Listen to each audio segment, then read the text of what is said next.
విజయవాడ ఉత్సవ్ ఘనంగా ప్రారంభమైంది. మాజీ ఉపరాష్ట్రపతి వెంకయ్య నాయుడు, మంత్రి నారా లోకేష్ ముఖ్య అతిథులుగా హాజరై కార్యక్రమాన్ని ప్రారంభించారు.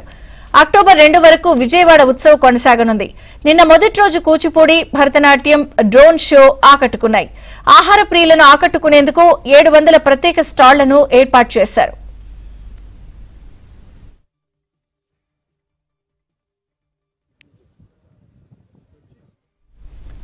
విజయవాడ అమరావతికి గేట్ వే అన్నారు ఎంపీ కేశినేని చిన్ని. విజయవాడ ఉత్సవం నిర్వహించడం ద్వారా టూరిజం అభివృద్ధి చెందుతోంది అంటున్న ఎంపీ కేశినేని చిన్నితో మా ప్రతినిధి పూర్ణ ఫేస్ టు ఫేస్.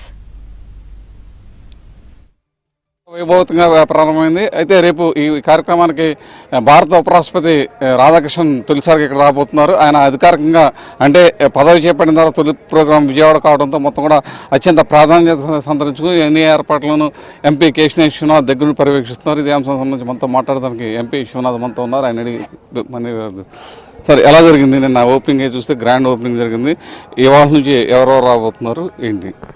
నిన్న మీరే చూశారు ఉత్సవం అంటే ఏ విధంగా ఉందో దాన్ని తలపించే విధంగా చేశాం. ఇవాళ నుంచి కూడా మరింత పెరుగుతున్నాయి ప్రదర్శనలు. రేపు సాయంత్రం నుంచి ఎగ్జిబిషన్ గ్రౌండ్ కూడా గొల్లపూడి ఎగ్జిబిషన్ గ్రౌండ్ కూడా అందుబాటులో రాబోతుంది.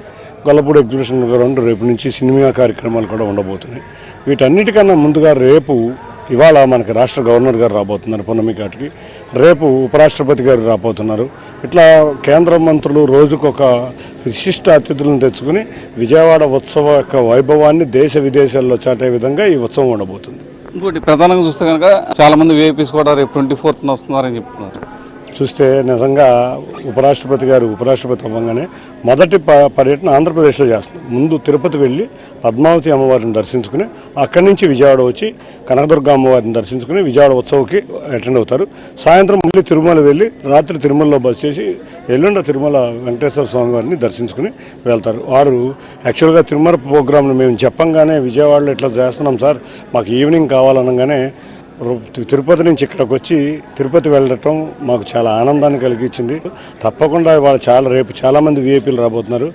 ఇంకా షెడ్యూల్ విడుదల కాలేదు, ఇంకో గంటలో విడుదలవుతుంది. రాగానే మొత్తం ఎవరు వస్తారో పత్రికాముఖంగా తెలియజేస్తారు. మనం చూస్తే నిన్న విజయవాడ నగరాన్ని ప్రతిష్టను ఇమ్మడింపజేసే 15 మంది వ్యక్తులను కూడా గౌరవించడం వెంకయ్య నాయుడు గారి ద్వారా నారా లోకేష్ గారి ద్వారా గౌరవించడం జరిగింది. చూస్తే ఎప్పటి నుంచో విజయవాడతో మమేకమై ఉన్న ఈ వ్యక్తులందరూ కూడా విజయవాడ నగర అభివృద్ధి కృషి చేశారు. అటువంటి వారిని ఇటువంటి ఎన్నో కార్యక్రమాలు ఉండబోతున్నాయి. తప్పకుండా ఈ కార్యక్రమాలన్నీ కూడా విజయవాడ నగరవాసులే కాదు అమ్మవారి భక్తులను కూడా కనువిందు చేయబోతుంది. తప్పకుండా ఎటువంటి ఏర్పాట్లకి లోటు లేకుండా అయితే భర్తీ చేస్తాం. ఇది పరిస్థితి. ఏదైతే తొలి రోజు కూడా చాలా పెద్ద ఎత్తున స్పందన వచ్చింది.